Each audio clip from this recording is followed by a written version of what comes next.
Now it's time to implement. How are you going to make all of this happen? How are you going to deploy these tools? So let's look at a couple different decisions you need to make. Are you going to do this yourself? What are the odds that you have all of the skills that are required to do this? It's very possible. But you do need to think about a couple different features. First, how much time is this going to take you? The smaller the business you have, the more hats you wear. So if you are already doing everything, adding this to the equation may break your back. So thinking about how much time it's going to take, and if you can do this effectively. Yeah. Make sure if you're going to dive into this pool that you can actually swim. The dangers are big. They're serious.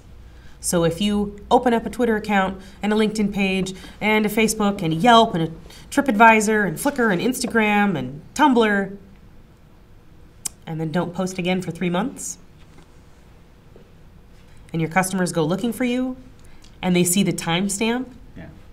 I see this with marketing companies a lot. I'm a technology trainer, but I frequently look up marketing companies that want to work with me.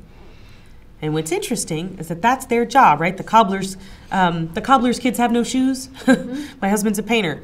Yeah, when was the last time my house was painted? Mm-hmm. The point is that when I go to a marketing company's website and the last time they marketed themselves was 2 months ago, that tells me a lot.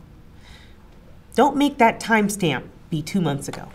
If you can't do it effectively when you do it yourself, then that's not the right choice for you. In outsourcing, there's definitely some pros and cons to look at. So first and foremost, the thing I have to say about outsourcing is you know your business.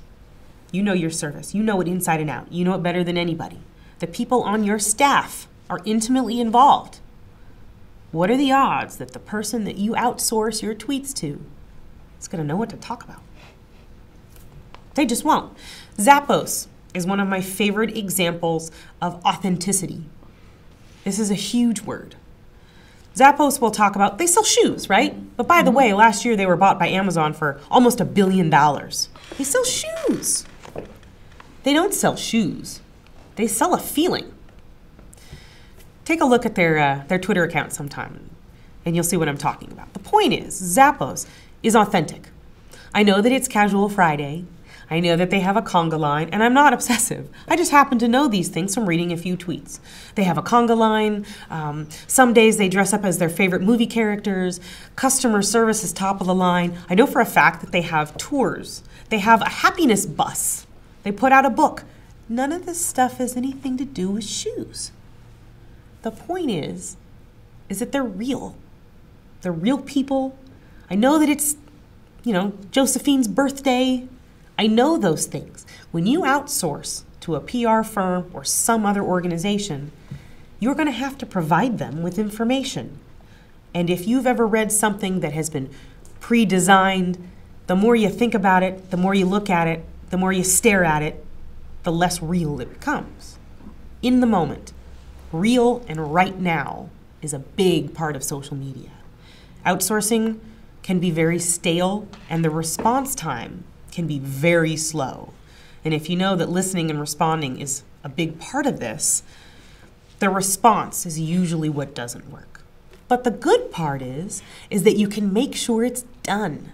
You have some kind of a presence. If all you need are 3 posts to Facebook a week, that can be done.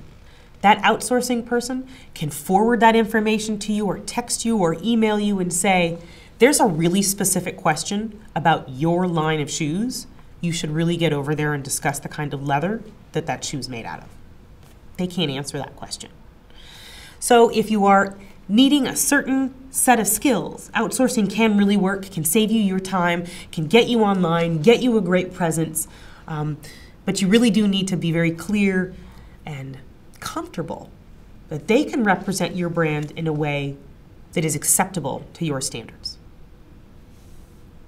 Maybe you want to hire somebody to do it. If you're hiring them, they have to have the right skill set. They have to be appropriate for your business. What's interesting about hiring is that if you're not familiar with the terminology, they can kind of snow you and get in there and use all kinds of acronyms and big fancy talk, and you just nod and hire them. So hiring is a good thing if you have the budget to do it and you're ready to bring them on staff. The negative part is it's going to cost money to bring them on. Are they going to be able to replace the money that they take away? Training, of course, you do have the option of training somebody on your pre-existing staff that can take on those duties. That's great. The negative part is that may take away from their already overwhelmed set of duties. In your implementation, you do have to plan for disaster. What happens if it doesn't work? What happens if a misspelled, unhappy, something bad gets out? It really can, especially when you have a disgruntled employee. If they still have access to your accounts when they leave, make sure you change your locks. Change your passwords if they have access. It can be the difference between the success of your brand and the failure. You do have to budget for this. Yes, there's upfront costs. Facebook is free, LinkedIn is free. But what is the amount of time it takes for you to build that platform, to populate it with information, then of course to maintain it, to measure it? These are all things that often aren't taken into account when you're making a decision about Facebook is a great idea for my company. But then the hours start to rack up, the tasks start to rack up. So you really need to take a look at that. It's not just the upfront cost that we're looking at.